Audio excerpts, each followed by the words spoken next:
statement and we'll take the questions. Yeah, obviously Sunday was a tough day. Get in and try to go through that film, offense, defense, special teams. They needed to hear what they needed to hear. A lot of positive feedback afterwards. We kind of took the first 2/3 of the day when we were together. They have a lot of different things beforehand with some lifts and soft tissue, different things like that. But then we get down to the meat and potatoes of special teams film, and then I brought them all together, had some words for them then about what we needed to endure the next hour and a half of film. Got done with that, brought them back in, talked about where we're going, where we're at, where we're going. Obviously with Alabama on the agenda, and coming back after a momentum swing that we witnessed on Saturday that we weren't able to just really dig back out of. Talked about that and the necessity to move forward. So it's going to be relying on our leaders, the guys that have been here, done that, guys that have been through some trials and tribulations to kind of step it up, and I think that'll happen. You know, from an injury standpoint, obviously the biggest one with Austin not being able to return to play, still in an evaluation process with him. Could be returned as early as today, tomorrow. Don't really know anything until we get into a few more results. I thought Cole did a nice job of going in there and doing some things. Thought the guys rallied around him, even though the game was kind of at that point out of question. But we did several things to try and get the guys involved with that, and it was a positive response. I think our defensive guys, when you give up 21 points without even being on the field, they could have had a chance to go south and stayed very, very positive. So I like the attitude, the demeanor. Nothing negative after the game or up till where we are right now. So I think the guys will turn the page, prepare for the #1 team in the country, and a chance to go on the road, a great opportunity to see how your response is. The other injury, Johnny Gibson. Johnny's been recovering very, very well. I think he's got a chance to practice tomorrow, if not Wednesday. So we'll continue to work and massage that. And then really, you know, we had some, again, some new guys show up. Some of the older guys, you know, you got to look at a guy like Scooter now. This is, I believe, his 3rd or 4th time with multiple, with over 10 tackles. He's a guy that's doing a pretty good job. I see guys like Santos Ramirez, who's really just grown from a year ago to play the way he is. Andre Tolliver, I think Cameron Curl, even though he's getting tested so many different times, I see it's not just that he's a freshman corner. I think it's that Andre's playing well across the field that they always go to him. And I competed and battled his tail off. I didn't totally agree. I sent that play in with the DPI just because I want to see exactly what we can tell him to play better if that is a foul. So I think the kid's competing and battling. I like where we're at. Offensively, we got to go back to what we know how to do. When we're not running the ball effectively, we don't have success in any phase, and we got to be able to do that with consistency. You look at our scoring drive, and we just went boom, boom, boom, boom, boom down the field with plays that we tried later on in a game and didn't have the success, and it wasn't anything different other than the execution. So it's hard to find the answers when the first half, you know, obviously they have a huge momentum swing. When we got the second play of game, we fumbled, but our defensive guys stood, made them make the field goal. We exchanged field goals, hit a 48-yarder. I like where we're going. Exchanged touchdowns. You go back and forth really through the first half, and that drive at the end of the half again. Just to overcome that, not to let obviously the situation happen, but our response after that's got to change. So. We'll work as diligently as we can on that and go forward. So with that, open up for questions. No, yeah, it's nothing with the head at all. Obviously, he got hit and rung up on that one play pretty good, but there wasn't anything to this point of anything other than a concussion.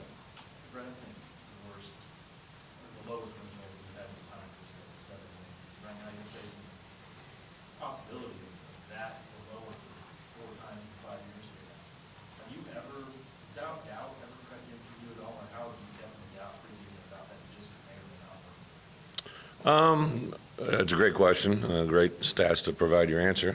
I think the greatest thing is I'm in control of me, and I remember back, it was brought to my attention by a good buddy a couple weeks ago that I was a GA at the University of Iowa, and I was a GA, and we were going through a tough time, and I was like, I was mentally exhausted, taxed, because I really didn't have any control other than I was a GA in charge of a scout team and doing different things, and I made reference to my buddy at the time. I couldn't wait to be in a guy in control, and that's where I'm at. So really two different scenarios. You can take numbers to build up any case you want, but I took over a winning program and took it to an even higher level to go to 3 straight championships. I came here to a 3-9 program, went 3-9. We've been on a steady ship trying to build this thing up. We're going to be at the highest win totals a year ago. Lost 2 games at the end of the year that were very frustrating and haven't been able to get on track yet. We battled a lot with our injuries and with new players and new faces this year that we haven't got over the hump, but there's no doubt in my mind that we'll get it to where it needs to be. I don't really worry about totals till the end of the year. I think it's a great measurement at the end of the year, but right now, all you worry about the game in front of you. Nope. Not any more than we used to. I mean, we always talk every week. We always talk about where we're at, but not anything different. Bret, the fans I talked to Sunday they talk about hope. What's the hope for turning it around this year? Absolutely. I think the good news is we have good kids who haven't shown any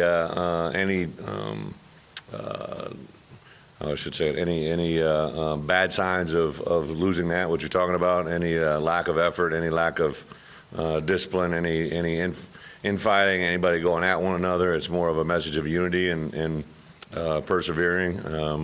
I think, again, like I said, I thought a big moment for me was when I looked at the film on Saturday or on Sunday, and you see a group, especially defensive guys, because there are some guys that I was looking at to see how they held their position. You lose 21 points without being on the field. That's a very frustrating thing, and there wasn't that. Those guys played to play. They were all on just a simple thing, getting guys out on the field for the PAT. It sounds silly, but it's a really, really big market character. And, the fact that those guys competed, the way their offensive guys rallied when Cole got in there, I think is a very good sign as well. Outside of injuries, is there any scenario where Cole is a better fit right now for this team quarterback? I think probably a great response is Cole, right? I mean, Cole said if Austin can go, he's our quarterback. I think that's a great indicator of a guy being in the right frame of mind. Obviously, Austin, I think, was affected by not just the last play that he was in there, but I think he was a guy that was trying to do everything he can and needed relief, and that was a way to get it to him in the end. I thought another great indicator for us was just the way our guys responded and obviously comforted Austin, but also the way that they switched gears right into Cole and got behind him was pretty cool. It's hard for us to put together what's happening when we're watching the ball rush on the quarterback. Some of the plays Austin held on to the ball. Was it just good coverage? What did you see when you put the tape together? A little bit of both. I think there was some great coverage, but also I think there's some that I think Austin probably the last phase, wish he had gotten rid of it, wish he had thrown it. There were some plays that not only was it on the receiver's fault, but also, I think it was frustrating for him. We had a couple drops of some plays that were delivered, and once that happens, then you begin to, have a quarterback might creep into his mind a little bit about where the ball's going, who it's going to. I know we were excited to get the ball. C.J. O'Grady, again, case in point, the second play is designed to go to him and ends up in a fumble, and that never really got out of that funk, for him. And he's a guy that had, even you guys, I think some of you had been experts and were decided that he should get the ball a lot. So we tried to, and the results were not very good, So I think as coaches, we got to focus on what we know, what we see, and what we deliver, and the kids usually buy into it. When you have a situation where the quarterbacks get hit a lot, the flashing stats, and what doesn't hit the country and awesome, is there a part where maybe it starts to affect you and a break might do him some good, or how does that Affect me as a head coach or him? No, him as a like where you say, man, he might need to just kind of sit back and take it in for a while. I think Austin. I know Austin. I don't think that's in his repertoire. He is a guy that I've had several NFL guys, several analysts, guys that come in and do our game, talk about how he'll stare down a hit coming at him if he knows the ball is going to go out on time. So I think it's for normal quarterbacks or for somebody that doesn't embrace that, then I'd 100% agree with you. But if you're talking about Austin Allen, I don't think that even enters it. I do want him to be protected. My biggest concern last year, there was a play that I thought was a critical play in the year when he got hit a little bit late, a little bit low, and then this year he's had 2 plays now where he's been hit and they've thrown the flag away after the play, and it gets frustrating to think that your quarterback shouldn't be protected better than that. Do you worry about him at all, just mentally, it kind I worry. too much because of that stuff. When you're a quarterback and you want to have success and you're a guy that's been waiting in the wings for 5 years, well, obviously you started last year, but you know what I mean, as a guy that grew up in this community, there's nobody that's got more history or more firsthand experience in our program than Austin and his father, so I think it means a lot to him, and it's disappointing when things aren't going right, for sure. Yeah, A&M gave Alabama a fairly tough game. Yeah. Saban was kind of ranting after the game, as he's wanting to do sometimes. I mean, you feel like, wow, I mean, this is a tough time to play because now Saban's going to get everybody's grill all week as opposed to them beating somebody 55-3 again or something. I don't think I quite follow, but I mean, I think our team is wired different from the outside world. So I think the part that whether they're coming off a tight game or a big game really doesn't matter. We got to play the game at hand. I get what you're saying about Nick. I mean, but that's his emotions. I guess what I meant was it's a tough enough challenge playing them when they're coming off a tough loss. Well, you remember we played A&M When to. they're coming off a close win, is that even tougher? Because they'll be more on alert. Yeah, I don't think I can control Alabama's mental psyche, but what I think is positive is, a team that we took to overtime played very, very well against them. So we went to overtime and lost against A&M. Wish we could have had it back. Wish we could have won it, but that should give them a better indication of what they can do. Brett, I think a lot of the same stuff this year. What do you think about the job the first time? I think twofold. First, really the only thing that changed on the offensive line from a year ago was obviously the departure of Skip. And Skip was a guy that had been here 4 years, actually played every position other than center. Felt good about where our guys were coming in depth-wise. Obviously, we would like guys to play better at certain times, but Yelda's an improvement. Froholt and Frank have been playing pretty steady football. Colton does some things very, very well. Johnny Gibson has been obviously a nice continued surprise from when we got him to where we are today. I think Paul Ramirez has battled through some injuries, been a little bit better here as of late, and that's why he's getting the opportunity he has. So, yeah, it gets frustrating, but I think, again, there's some guys that we recruited 3-4 years ago that just haven't developed into what we want them to be, and we're going to give some guys some shots. I mean, Brian Wallace is a guy last week. We have spent more time coaching Brian Wallace than anybody in our program to try and I think he's going to take advantage of it. He's got a great attitude, great mentality. And moving forward, if that's the case for Saturday, and him and Paul have continued to work. Dalton Wagner is another true freshman that, right till he got injured was a guy we're talking about playing. So there's a lot of different roles, but I wish the only regret I had was probably 4 years ago, if I would have signed 2 more guys in each class, just because the numbers that we had used didn't give us the depth that we need now, especially when some guys early departed. Do you think it's more of a personnel deal than I'm not going to make it that easy for you to say that, but I think obviously that a coach is only going to be allowed to coach to the level of what his personnel is. And if we had a couple more guys depth that could have matured and been in a position to play right now. But I like the guy's attitude. Guy like Zach Rogers, Jake Rollerson, Paul Ramirez, obviously, who already came out of nothing. Those guys are battling and getting better every day. And if they were the best opportunity for us to be in there, they would be in there. Brett, do you think it's physical strength?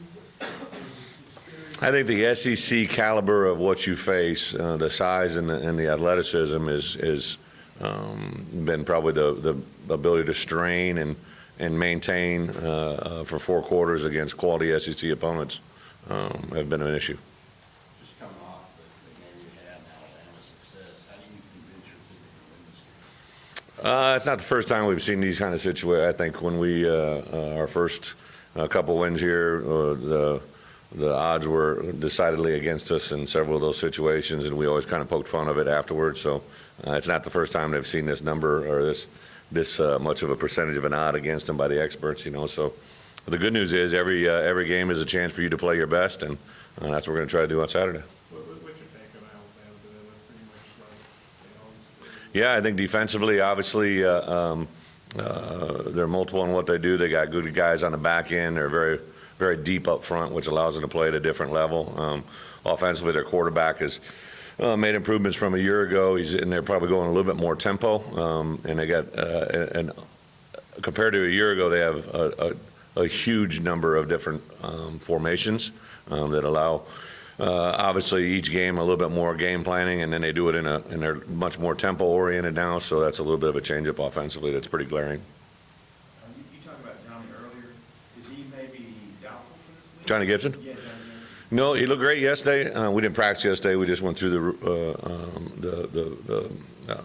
weight room stuff and then the film. But tomorrow will be our first day out there, and if he can't go Tuesday, I think he's going to be able to go by Wednesday. So Johnny's a pretty tough kid, and got rolled up over there, and I know it hurts him not to be out there. But he's really turned into a very, very good player. Especially, I think he plays better at that guard position than he does at tackle.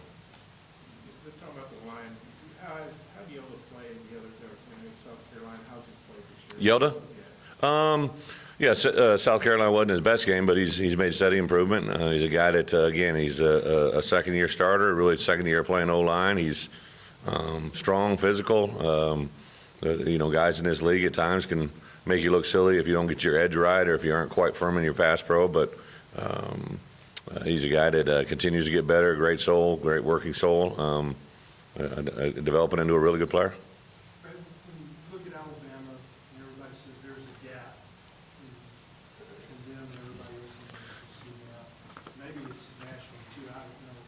What do you see as their Depth. I mean, they have, for instance, both their tailbacks are guys that can take the play and make it look, just like a normal play. I look at the A&M game, I believe it was third or fourth play from the game, and they have a 3 technique that kind of just hops out of his hole, and all of a sudden there's an open A or B gap, whichever it was, and all of a sudden he's in the end zone, and the ability for those guys to change the play, obviously with Ridley and the guys on the outside, they have a very good tight end, Hale Henches, but also a guy behind him that's a really good receiving tight end, probably better than Campbell than they had even a year ago, and that guy went in the first round, So I think the ability to reload every year with quality players so that the evolution of if you lose a few guys to the NFL or lose a few guys to graduation, there isn't this huge fall off to get that next guy ready to play and get him in that. That's probably the biggest thing I see in 5 years in the league and preparing for these guys. If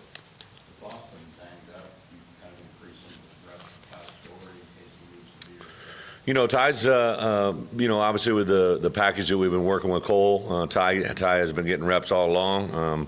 The good news about Ty's very similar in the fact that to Austin, he understands the game. I mean, he gets football. He knows mentally where the ball is supposed to go. He knows our offense, and Cole does as well. But it's kind of a different offense when Cole had been there with that package we've been working with him. But Cole can work our offense at any time.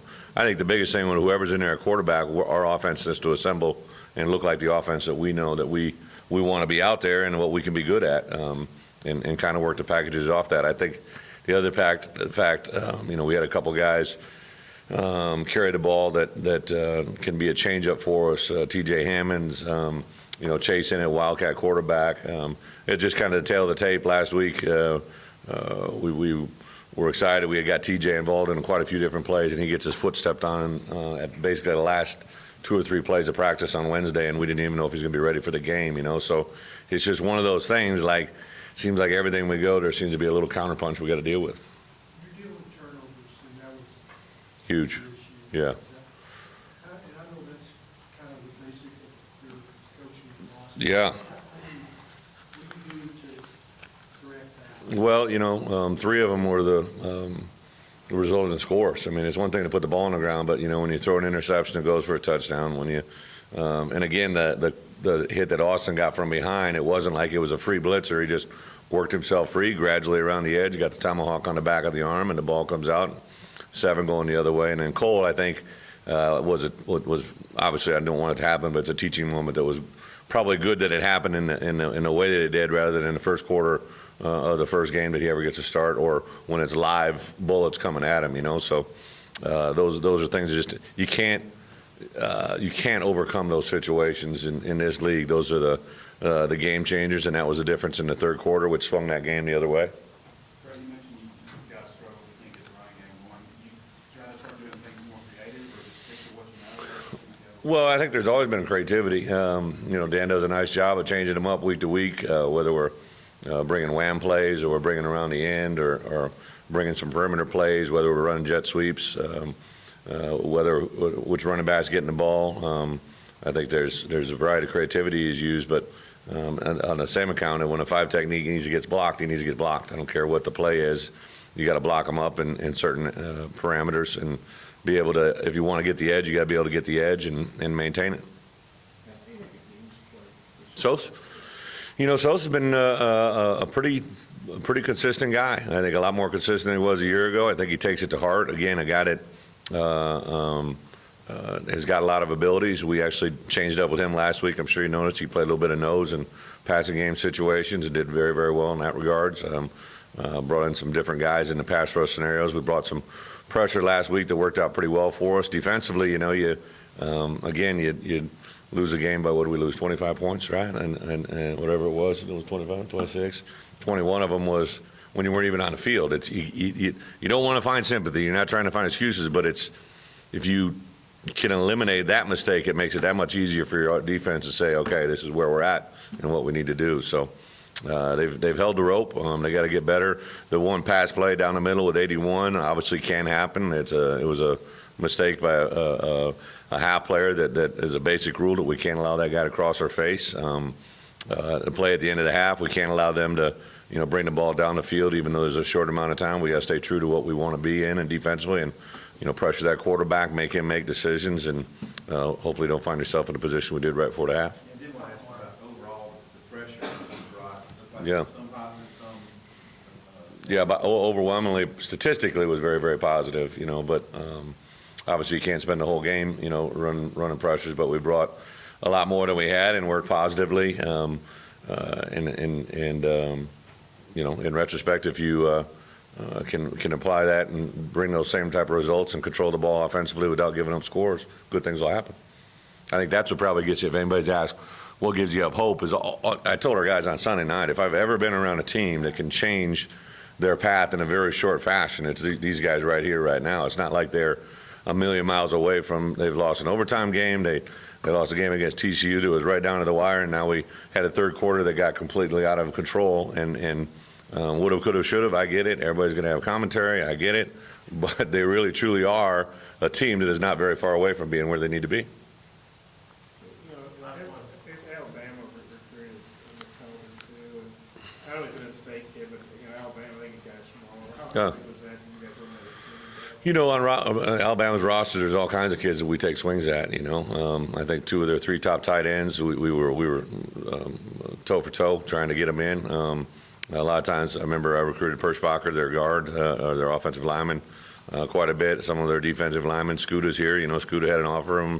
So there's guys really on both rosters that can go either way. But we got to continue to find our guys with niche. And I think the more you can have on your roster that you battled out and beat them on, you're going to be better off for it. But every kid's a little bit different. Every scenario is a little bit different. I think we got to find kids that know and understand Arkansas and want to carry that chip. Thanks, Coach. Thank you.